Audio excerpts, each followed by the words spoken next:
אשרנו פר הדור שלנו, נשיא תורתנו רבנו עובדיה. אשרנו פר הדור שלנו, נשיא תורתנו מרן רבי עובדיה.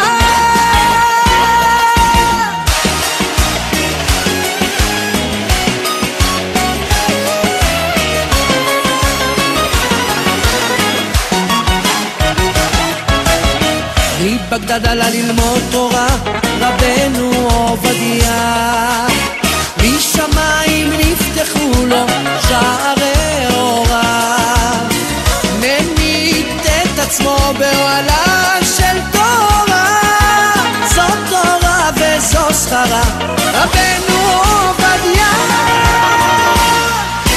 אשרנו פר הדור שלנו, נשיא תורתנו רבנו עובדיה. אשרנו פר הדור שלנו, נשיא תורתנו רבנו עובדיה.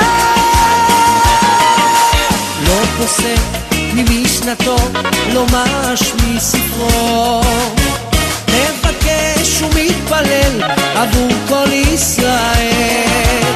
הצדיק גוזר, השם הוא מקיים, תראה אורה וגאולה בטוב ירושלם. אשרנו פר הדור שלנו, נשיא תורתנו רבנו עובדיה. אשרנו פר הדור שלנו, נשיא תורתנו רבנו עובדיה.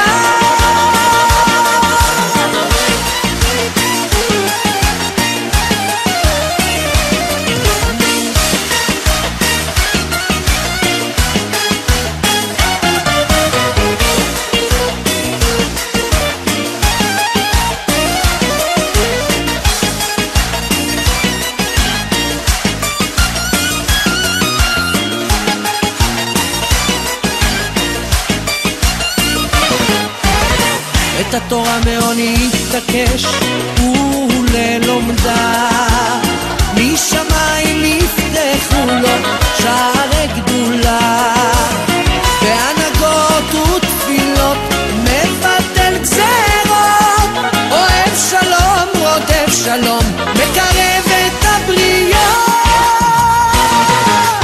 אשרנו פר הדור שלנו, נשיא תורתנו רבנו עובדיה.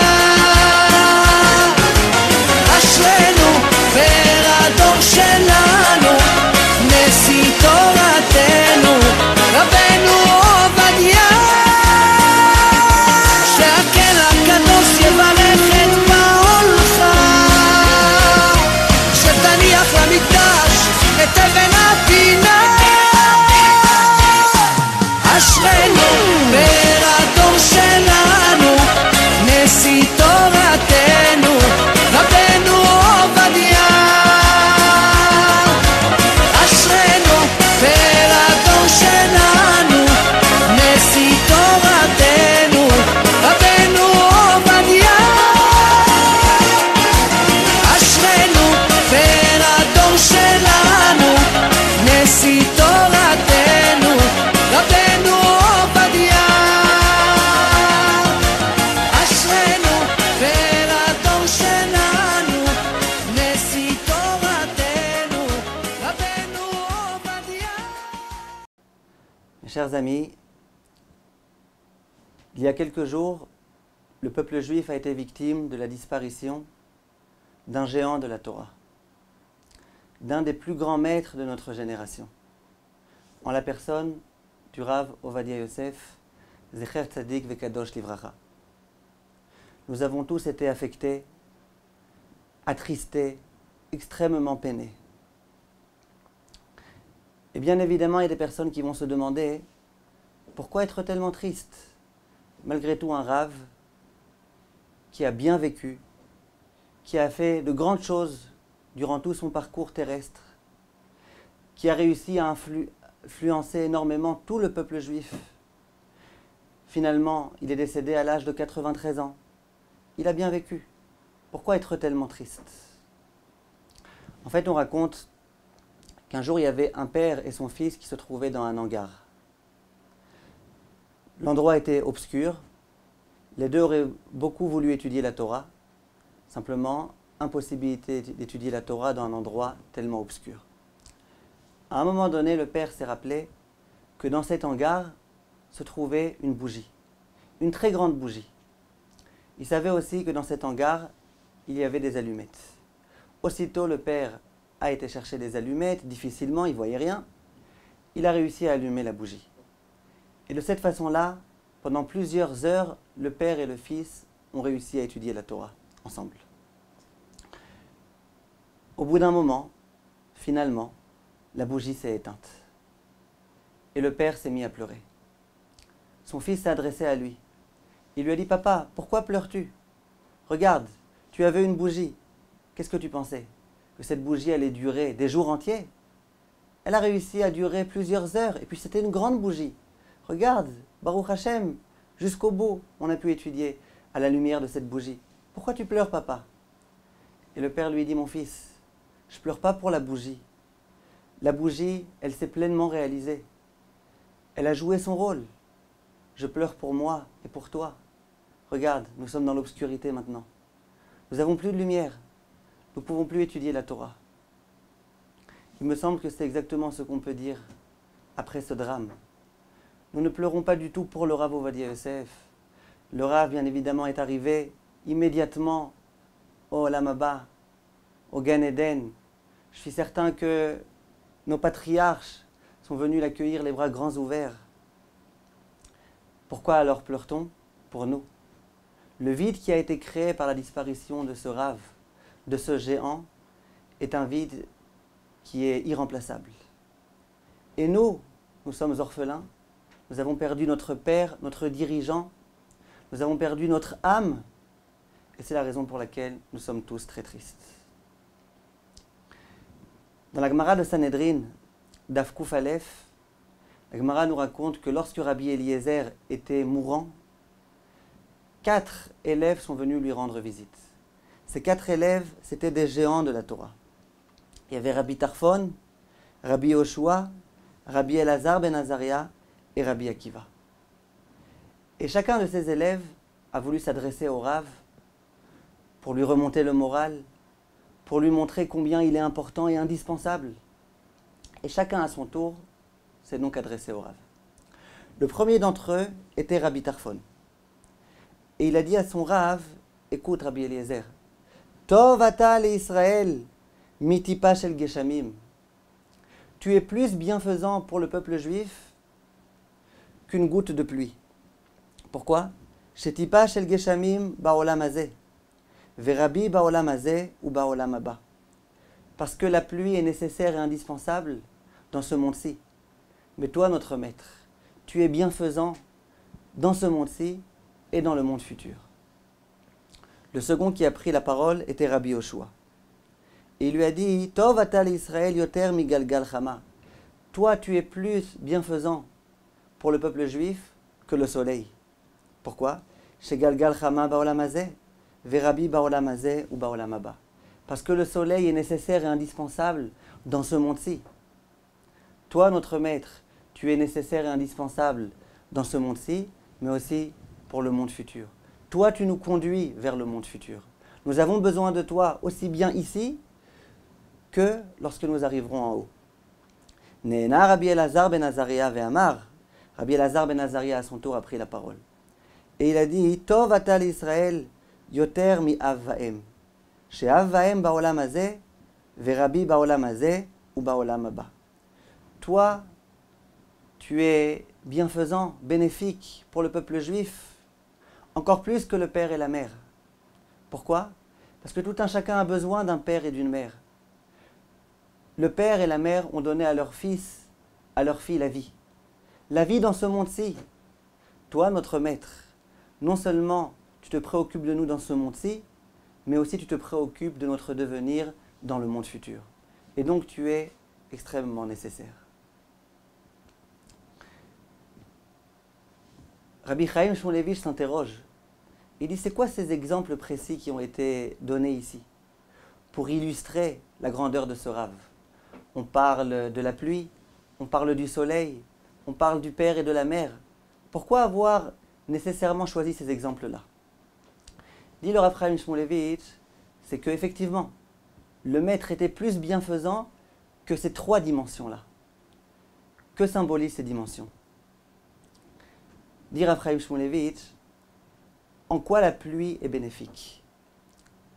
C'est qu'en fait, on peut prendre une graine et la mettre dans de la terre.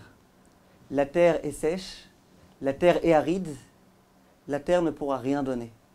Pourtant, il y a une graine qui pourrait potentiellement faire pousser un arbre gigantesque. C'est vrai.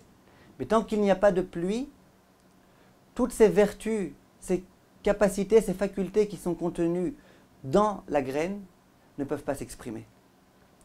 Dans quelle mesure la graine va pouvoir pousser, va pouvoir donner finalement un arbre gigantesque?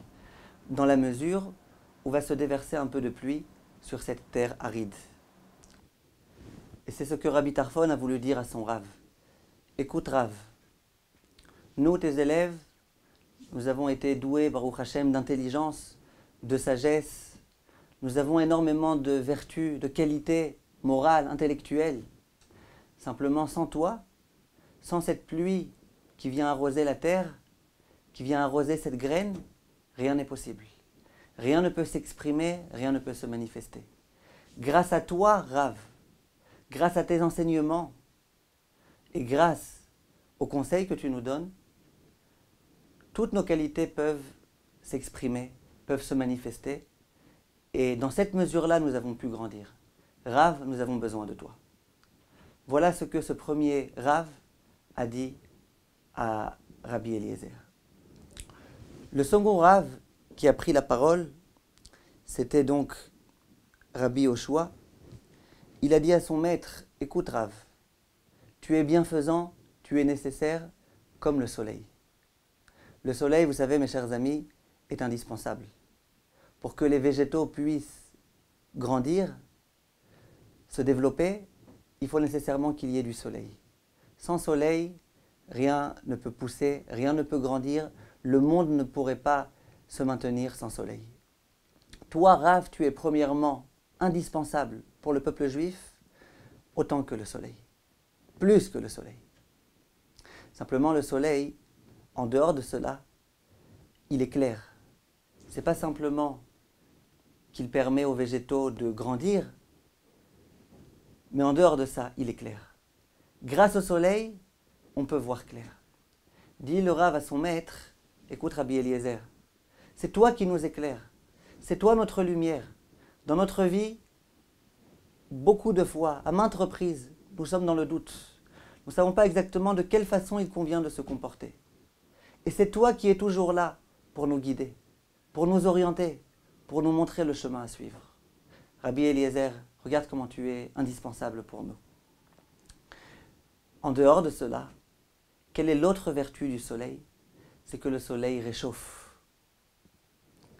Quelquefois, le maître est là pour donner un petit peu de chaleur à ses élèves. Le maître est là pour rassurer ses élèves. Quelquefois, les élèves ont une certaine angoisse. Le Rav est là pour leur dire ne vous inquiétez pas. Le Rav est là pour les motiver.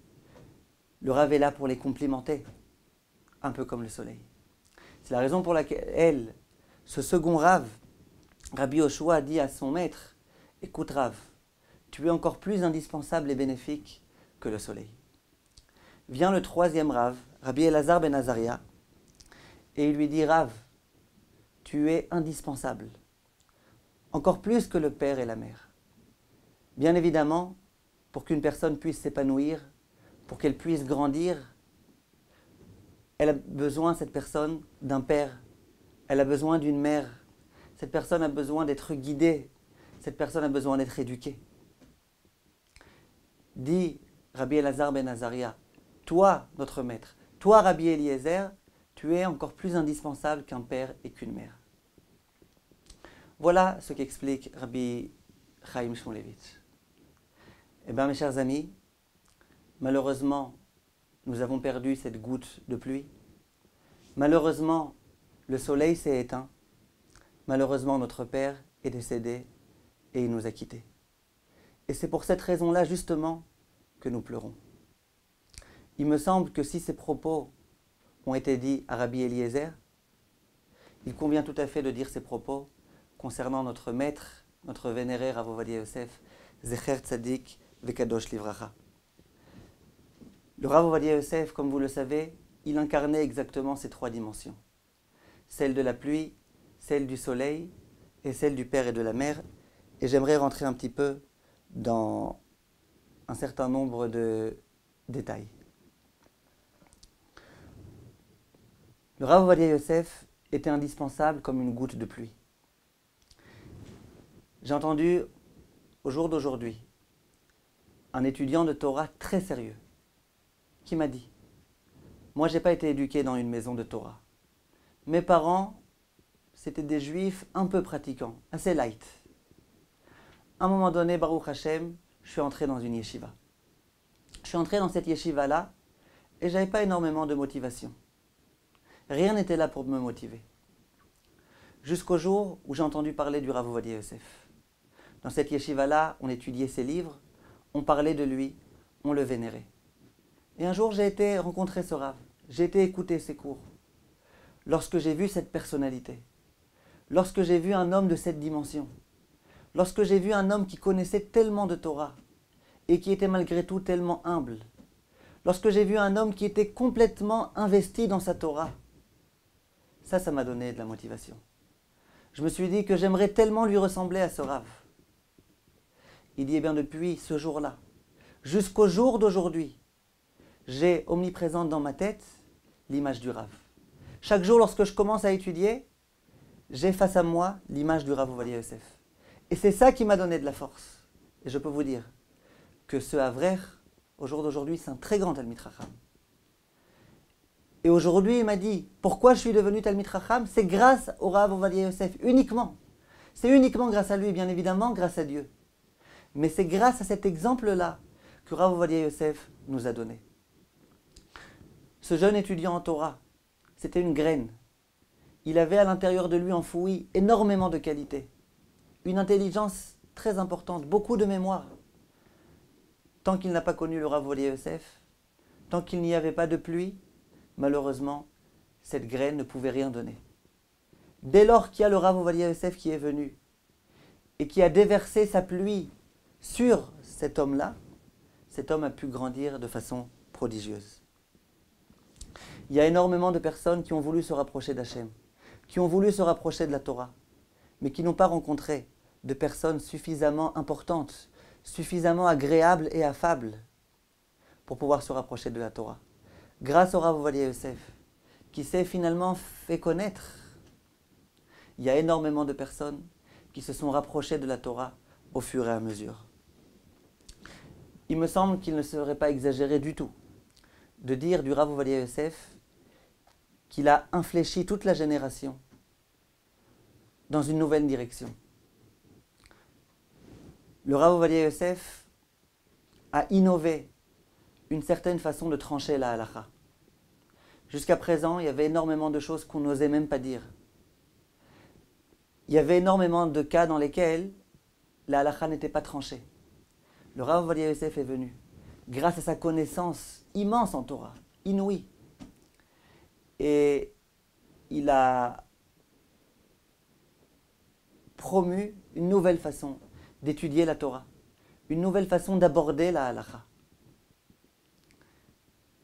Voilà la goutte de pluie du Rav Ovadia Yosef. En dehors de cela, vient Rabbi Yoshua et il dit, écoute Rav, tu es bénéfique, bienfaisant, indispensable, encore plus que le soleil. Quel soleil? Le soleil, comme on a dit, est indispensable. Le Rav Ovadia Yosef est lui aussi indispensable. J'aimerais vous raconter une histoire que son fils, le Rav David Yosef, a racontée lors des spédim qui ont été dits. Il a raconté qu'un jour, il y a 14 ans, le Rav a commencé à avoir des problèmes de santé. Il a eu un arrêt cardiaque. Et à ce moment-là, immédiatement, son médecin lui a dit « Écoute Rav, il faut vous faire un pontage. » Le Rav a dit « C'est vrai, c'est urgent ?» On lui a dit « C'est super urgent. » Le Rav a dit « Écoute, il n'y a pas de problème, j'accepte, c'est nécessaire, c'est ma santé. Simplement, hein, écoutez bien monsieur le médecin, je vous demande 3 heures. Accordez-moi 3 heures de temps. Je vais rentrer à la maison. Dans 3 heures, je reviens et à ce moment-là, vous me faites cette opération. » Immédiatement, le médecin lui dit « Mais Rav, vous n'êtes pas conscient du danger qui vous guette. Il faut se dépêcher le plus possible. » Il y avait Ariéderi qui était à côté du Rav, qui dit « Rav, non, surtout, faites-le tout de suite. Rav, s'il vous plaît, pas 3 heures. Rav !» À ce moment-là, le Rav dit « Il est hors de question. Je rentre à la maison, dans 3 heures, je reviens. » L'un de ses enfants lui a dit « Rav, pourquoi vous vous entêtez tellement? Pourquoi vous avez besoin de ces 3 heures? Qu'avez-vous de tellement urgent à faire ?» Le Rav lui a dit « Écoute, il y a une femme qui est Aguna. Une femme Aguna, c'est une femme qui est mariée. Son mari l'a abandonnée. Et on ne sait pas du tout ce qui se passe avec ce mari. Ce mari ne lui a pas donné de guet, d'acte de divorce. Cette femme, d'après la halakha, est donc considérée comme étant encore mariée. Et en tant que femme mariée, elle ne peut pas se marier avec quelqu'un d'autre. Son mari l'a abandonnée. On ne sait même pas où il se trouve. Évidemment, il n'est pas question donc qu'il lui donne cet acte de divorce. Et cette femme-là, la pauvre, elle ne peut pas se marier. Elle est obligée de rester veuve du vivant de son mari. Et le Rav, à chaque fois qu'il entendait un tel cas, il ouvrait énormément de livres. Il analysait la situation avec beaucoup de sagesse et il essayait, dans la mesure du possible, de trouver une façon de pouvoir autoriser à cette femme de se marier. Ce n'était pas du tout évident. Dit le Rav à son fils, écoute, il y a une femme qui est Aguna qui se trouve dans cette situation. J'ai bien réfléchi à son cas. J'ai commencé à écrire une réponse dans laquelle j'essaye à tout prix de pouvoir trouver une issue de secours pour cette femme-là. Simplement, je n'ai pas encore fini. J'ai besoin d'encore 2-3 heures. À présent, je vais subir une opération. Je ne sais pas exactement ce qui va se passer. Peut-être que tout va bien se passer, Bezrat Hashem, je l'espère. Et peut-être que, Chas v'Shalom, ça va mal se passer. Si tout se passe bien, il n'y a pas de problème. Mais si jamais les choses ne se passent pas comme elles devraient, qui est-ce qui va se préoccuper de cette pauvre Aguna? Qui est-ce qui va pouvoir lui autoriser à se marier? Hors de question.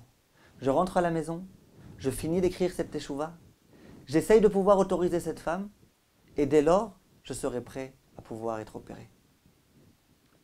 Regardez un petit peu la grandeur du Rav Ovadia Yosef. Sa vie est en danger, oui, mais tant qu'il y a une femme qui est triste, une femme qui est coincée en quelque sorte, le Rav ne peut pas subir cette opération. Il s'inquiète pour cette femme-là. Le Rav est indispensable. Au jour d'aujourd'hui, après son décès, quels sont les Talmidei Chachamim qui vont oser autoriser des femmes agunot à se marier? Quels sont les Talmidei Chachamim qui ont un bagage de Torah suffisamment grand pour pouvoir se permettre d'écrire de telles teshuvot, ainsi que le Rav l'a fait? Qu'Hachem nous aide, qu'Hachem fasse en sorte qu'il y ait des Talmidei Chachamim de cette grandeur. Mais en tous les cas, pour l'instant, je ne sais pas s'il y en a. Le Rav était indispensable, comme le soleil. En dehors de ça, le Rav, bien évidemment, a éclairé tout le peuple. Combien de personnes, de milliers de personnes, de millions de personnes sont venues voir le Rav pour lui demander ses conseils. Dans tous les sujets, dans tous les domaines, le Rav était là à chaque fois pour donner des conseils, pour dire voilà ce que la Torah indique, voilà ce qu'il convient de faire, voilà ce qui est interdit de faire.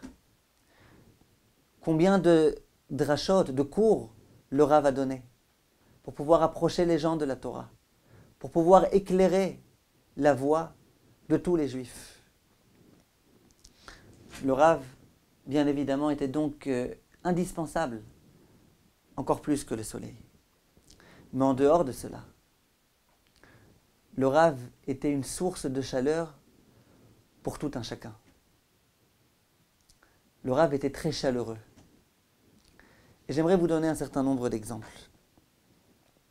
Vous savez que lorsque vous étudiez un petit peu les livres du Rav Ovadia Yosef, entre autres le Yabia Omer, son œuvre principale, vous allez voir que le Rav, à chaque fois, il rapporte des opinions de livres qui sont inconnus. Bien évidemment, le Rav connaît tous les livres de l'encyclopédie juive. Donc il est clair qu'il y a plein de livres qui ramènent que nous on ne connaît même pas. Mais en dehors de ça, très souvent, dans les réponses qu'il écrivait, il rapportait les opinions de jeunes étudiants en Torah. Il ramenait l'opinion de personnes qui ne sont pas du tout des grands Talmidei Chachamim. Un petit jeune homme de 20 ans qui a écrit un livre, le Rav écrit, et ainsi a écrit un tel. Et je me suis toujours posé la question, comment ça se fait qu'il rapporte cette opinion? S'il rapporte l'opinion du Rav Eliashiv, Zichrono Livracha, bien sûr que je comprends. S'il rapporte l'opinion de Rabbi Akiva Iyer, évidemment que je comprends. Mais pourquoi il a besoin de rapporter l'opinion de quelqu'un qui est 1 million de fois plus petit que lui? À quoi ça sert? J'ai toujours compris que c'était dû à son humilité. Le Rav savait très bien que si jamais il y a une personne, même si elle a 18 ans ou 20 ans, qui a donné son opinion a une certaine importance. Simplement, j'ai entendu du Rav Crispin, c'était le bras droit du Rav Ovadia Yosef, qui m'a dit qu'un jour il a posé la question au Rav. Il lui a dit, Rav, je ne comprends pas. Pourquoi vous rapportez l'opinion d'un tel? Un tel, il a écrit un petit livre qui n'est pas d'un grand niveau. Personne ne le connaît. Ça te rapporte quoi de ramener son opinion? En dehors du fait que dans son livre, toutes les preuves qu'il rapporte, elles sont toutes prises de ton livre à toi, Rav, du Yabia Omer. À quoi ça sert? Écoutez bien. Le Rav Ovadia Yosef a dit au Rav Crispin, que je te dise pourquoi. Parce que lorsque ce jeune homme de 18-20 ans va voir que moi, dans mon livre, j'ai rapporté son opinion, eh bien, ça va le motiver. Il va être joyeux. Et ça va lui donner encore des ambitions. Et il se dit, je vois que mes livres sont importants, ils sont tellement importants que même le Rav Ovadia Yosef leur accorde une importance. Et ça va leur donner envie de continuer à étudier, ça va les propulser. Ça vaut pas le coup? Moi, ça me coûte quoi de rajouter quelques lignes? Et ainsi a écrit un tel dans son livre. Mais lui, combien ça va pouvoir l'aider? Vous voyez un petit peu combien le Rav était attentif à tout un chacun. Le Rav Ovadia Yosef, il rapporte toutes les opinions. Le Rav Ovadia Yosef était un homme tellement humble et modeste qui rapportait l'opinion de Rabbanim, qui était beaucoup plus petit que lui, alors qu'il savait très bien que ces mêmes Rabbanim, dans leurs livres, ne rapportaient pas son opinion. Mais lui, ça ne l'intéressait pas. Son but au Rav, c'était d'accéder à la vérité. Et son but au Rav, c'était d'entraîner les gens à étudier davantage, de motiver les gens. Lorsque récemment il a rencontré le Rav Chaim Pinchas Scheinberg, qui était lui aussi une sommité du peuple juif, Zecher Tzadik Vekadosh Livracha.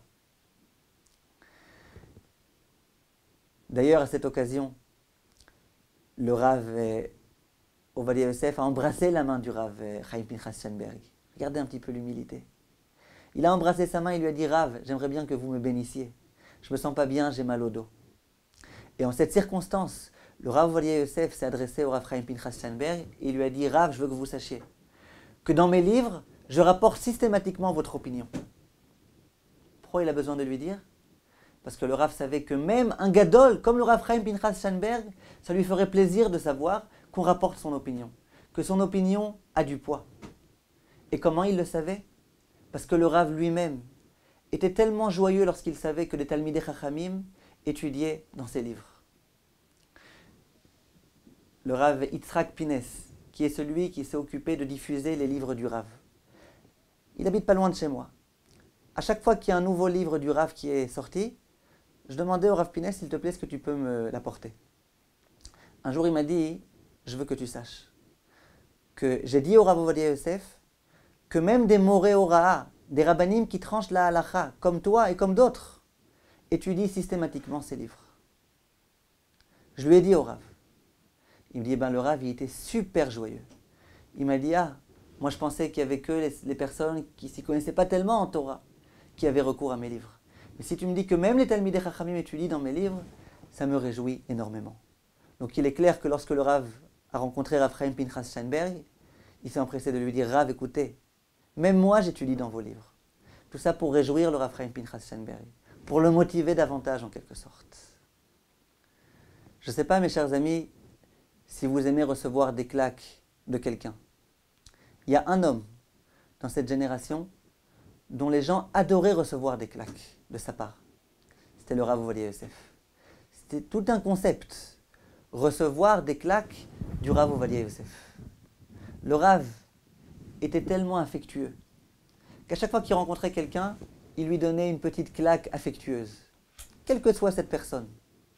Et les gens, les enfants en particulier, aimaient énormément recevoir des claques du Rav Ovadia Yosef. Et lorsque les enfants se rencontraient, l'un disait à l'autre, t'as reçu la claque du Rav ou t'as pas reçu?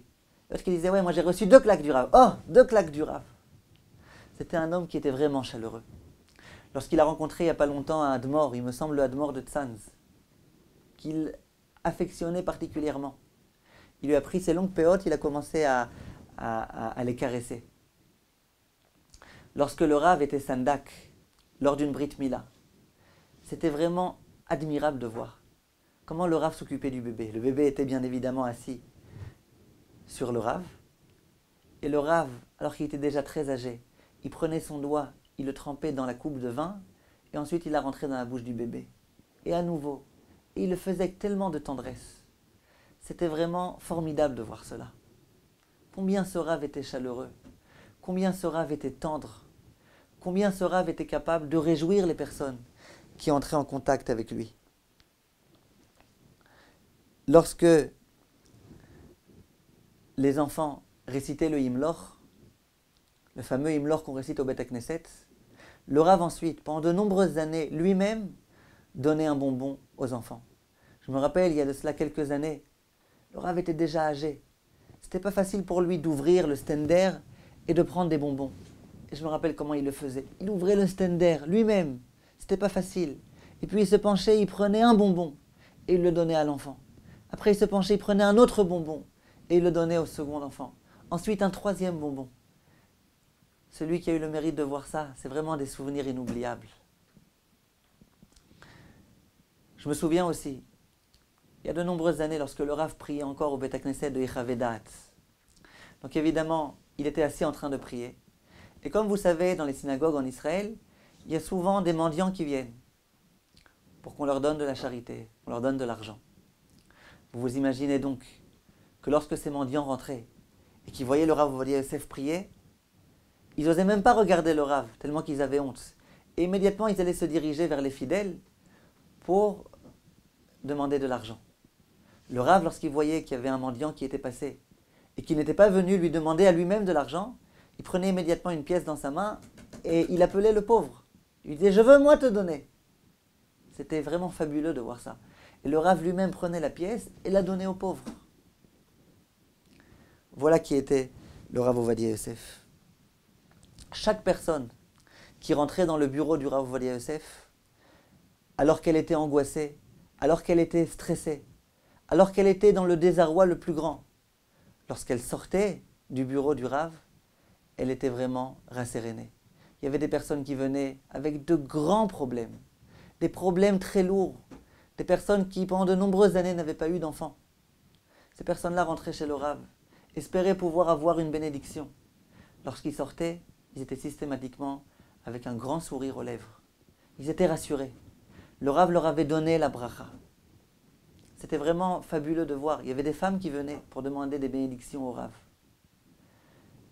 Le Rav, c'était un homme très saint, très kadosh, malgré tout. La femme venait, elle baissait sa tête face au Rav. Le Rav approchait ses mains de la femme, environ 20 ou 30 cm de sa tête. Et il prenait son temps. Ce Rav dont le temps était tellement précieux, il prenait son temps. Et puis, lorsque cette femme sortait de chez le Rav, elle était bien évidemment rassurée. Elle était sûre que la prière du Rav allait être exaucée. Enfin, Un peu comme à propos de Rabbi Eliezer, il me semble qu'on peut dire du Rav Ovadia Yosef que c'était véritablement un père.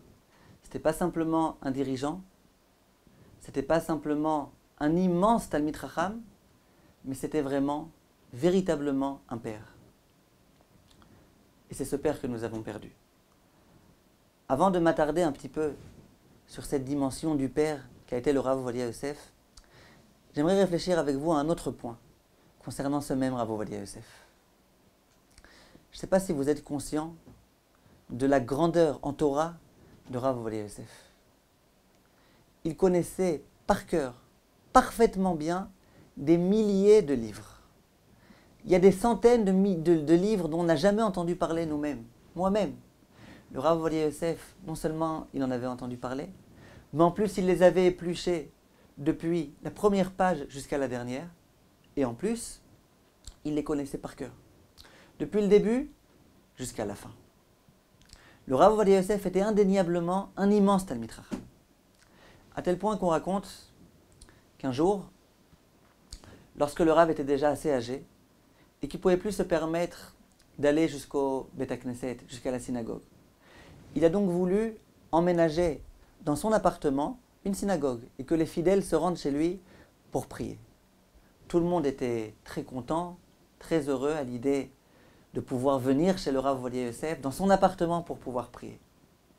Mais figurez-vous que le Rav s'est heurté à l'opposition radicale de l'un de ses voisins. Lequel? Celui qui habitait juste au-dessus de chez lui. Le Rav lui dit, pourquoi tu t'opposes tellement radicalement? Le voisin lui dit, écoutez Rav, il y a certains décisionnaires qui écrivent qu'il est rigoureusement interdit d'habiter au-dessus d'un Beth Knesset. Pourquoi? Parce que ce n'est pas respectueux à l'égard du Beth Knesset d'habiter au-dessus, de manger au-dessus, de faire tout type de choses au-dessus. Il dit au Rav, et ces décisionnaires la disent, qu'une personne qui habite au-dessus d'un Beth Knesset, elle risque malheureusement de perdre ses enfants. Hors de question, moi je refuse complètement. Je m'oppose. Le Rav a essayé de lui expliquer que s'il est vrai qu'il y a une telle opinion, simplement, en pratique, on peut tout à fait autoriser et il n'y a pas de problème, il commence à lui expliquer. L'autre lui dit, je veux rien savoir. Mon Rav, c'est pas toi, mon Rav, c'est le Rav Ben Sion Abba Shaul. Je veux rien savoir. Le Rav Ovadia Yosef lui dit, bon, alors si ça ne te dérange pas, va demander conseil au Rav Abba Shaul. Moi, je suis prêt à accepter la décision du Rav Abba Shaul. Cet homme raconte qu'il s'est rendu chez le Rav Abba Shaul. Et il a exposé le cas au Rav Abba Shaul. Le Rav immédiatement s'est mis à pleurer. L'autre lui dit, Rav, pourquoi vous pleurez? Le Rav Abba Shaul lui a dit, je ne sais pas si tu sais, mais il y a de nombreuses années, j'habitais juste au-dessus de chez le Rav Ovadia Yosef. C'est-à-dire que mon appartement se trouvait au-dessus de celui du Rav Ovadia Yosef. Il dit, ouais, j'habitais au-dessus d'un Sefer Torah pendant tellement d'années. Ouais, pendant tellement d'années, j'habitais au-dessus d'un Sefer Torah. Et je ne me suis même pas aperçu. Et il a voulu bien évidemment dire à cette personne-là, mais tu ne te rends pas compte. Comment tu oses t'opposer au Rav Ovadia Yosef? Comment tu oses lui parler de cette façon-là? Le Rav Ovadia Yosef, c'est un véritable Sefer Torah. Ce qui te dit, écoute, accepte, tais-toi. Voilà qui était le Rav Ovadia Yosef. Et je me suis posé la question. Comment le Rav Ovadia Yosef a-t-il fait pour connaître tellement bien un tellement grand nombre de livres? Alors, on va dire qu'il avait une mémoire phénoménale. Peut-être. C'est possible, ça reste à prouver. Mais en tous les cas, même si on considère qu'il a une mémoire phénoménale, quand bien même on considère qu'il n'a lu qu'une fois le contenu de chaque livre, mais comment il a eu le temps de lire le contenu de chaque livre, même une fois? On veut étudier simplement le chasse, toute la Gemara. Mais ça prend du temps, il faut déjà comprendre ce qui est écrit. Ça prend des années entières à étudier simplement la Gemara, du début jusqu'à la fin. On veut étudier tout le Rambam, mais ça prend du temps. On veut étudier toutes les Mishnayot, tous les Rishonim, le Shulchan Aruch avec tous ses commentateurs, tous les livres de Teshuvot que le Rav a lus. Comment il a réussi même une fois à lire tous ces livres? Incompréhensible. Alors il avait une bonne mémoire peut-être, mais je ne suis pas en train de me poser la question comment il a fait pour réviser 400 fois chaque livre. Je me demande comment il a eu le temps même de lire une fois chaque livre. Alors évidemment, c'était un Rav extrêmement assidu. Il faisait attention à ne pas perdre ne serait-ce qu'un instant. C'était indéniablement l'homme le plus assidu de cette génération. Et alors, comment il a réussi à trouver ce temps? Il me semble que la réponse est la suivante. On raconte que le fils du Machatzit HaShekel, c'était un grand Talmid Chacham. C'était un immense Talmid Chacham. Et la Chavruta qui a étudié avec lui, qui était lui aussi un grand Talmid Chacham, un jour s'est exprimé de la façon suivante. Il a dit, le fils du Machatzit HaShekel et moi, on a tous les deux la même mémoire. On a tous les deux les mêmes capacités intellectuelles. On est à peu près les mêmes. D'ailleurs, c'est pas pour rien qu'on étudie ensemble. Parce qu'on a la même façon de réfléchir. On a les mêmes facultés. Alors on lui a posé la question, on lui a dit, mais comment ça se fait que l'autre, il est beaucoup plus Talmid Chacham que toi? Il a répondu, il a dit, le Machatzit HaShekel, le fils du Machatzit HaShekel, excusez-moi, est devenu Talmid Chacham en 5 minutes. Évidemment, celui qui lui a posé la question était ébahi. Ça veut dire quoi, être Talmid Chacham en 5 minutes? On ne devient pas Talmid Chacham en 5 minutes. C'est le programme d'une vie. Mais je vais t'expliquer. Le fils du Machatzit HaShekel, à chaque fois qu'il avait 5 minutes de libre, il étudiait. Il ne disait pas, puisque j'ai plus que 5 minutes, eh ben, je vais rêver. Je vais lire un article dans le journal. Non, même quand il avait 5 minutes de libre, il étudiait. Grâce à toutes ces 5 minutes qui ont été exploitées comme il fallait, il est devenu un bien plus grand Talmid Chacham que moi. Et la question qui peut bien évidemment se poser, c'est combien il y en a eu des 5 minutes de ce genre-là que le fils du Machatzit HaShekel a exploité alors que sa Chavruta n'a pas exploité. Sa Chavruta, c'était aussi un grand homme. Il passait ses jours et ses nuits à étudier.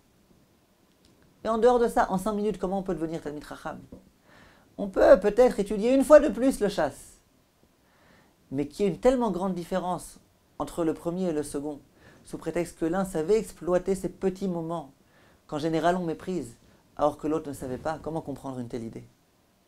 Et en fait, nos maîtres expliquent que lorsqu'une personne fait attention à chaque 5 minutes, lorsqu'une personne exploite son temps, lorsqu'une personne honore la Torah, à tel point qu'il n'est pas question de perdre ne serait-ce qu'un instant, cette personne-là a le droit à ce qu'on appelle la siyata d'Ishmaya. Cette personne-là a le droit à une aide particulière de la part de Hachem.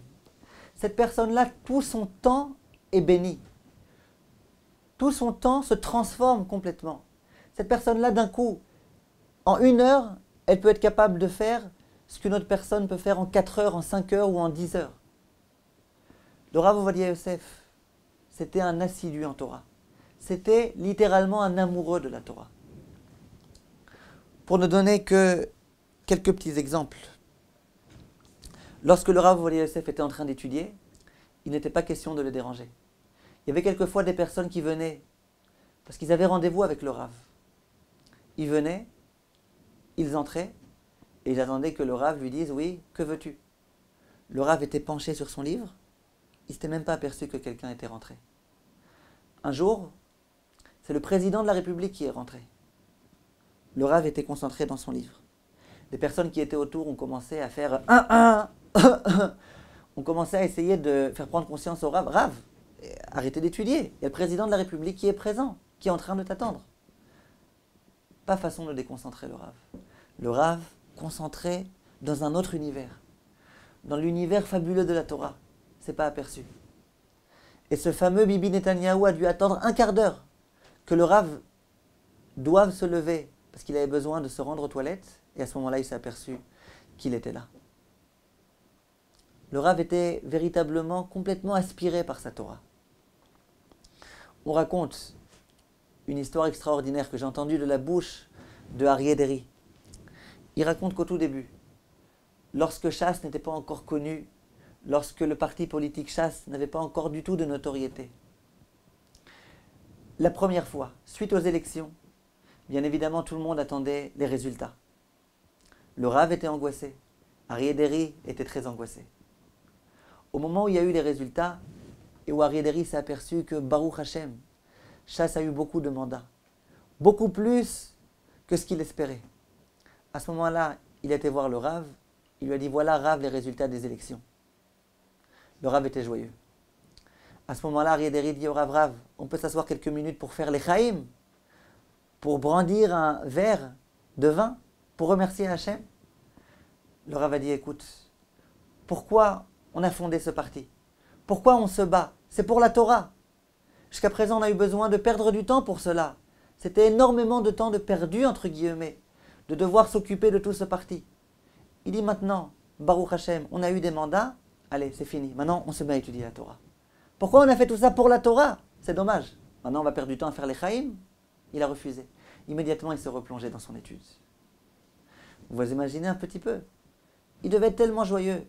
Il attendait tellement de pouvoir enfin avoir tellement de mandats pour pouvoir continuer à diffuser la Torah au maximum, pour pouvoir ouvrir des écoles, pour pouvoir ouvrir des institutions. Dès lors qu'il a entendu le résultat, à nouveau, il était replongé dans son étude. Tout ça a commencé de nombreuses années avant, lorsque le Rav s'est marié. Il vivait vraiment dans la misère. Les personnes qui sont rentrées chez lui s'en sont aperçues. Et dans une toute petite maison, il a éduqué de nombreux enfants. À un moment donné, on est venu voir le Rav, on lui a dit, Rav, on aimerait bien que tu sois Rav ici ou là-bas. Et le Rav savait que s'il acceptait cette fonction, nécessairement il devrait arrêter d'étudier. Le Rav a dit, je ne peux pas accepter cette mission, je dois étudier. J'ai trop besoin d'étudier, c'est trop important pour moi d'étudier. Un jour, son épouse lui a dit, écoute Rav, cher mari, mon chéri, on ne peut plus vivre comme ça. Regarde dans quelle pauvreté on vit. Et le Rav lui a dit, oui mais écoute, je ne peux pas ne pas étudier. Jusqu'au jour où il a été contraint, il a compris que la volonté d'Hachem, c'était qu'il accepte cette fonction pour pouvoir diffuser la Torah. Et alors, il a accepté cette fonction.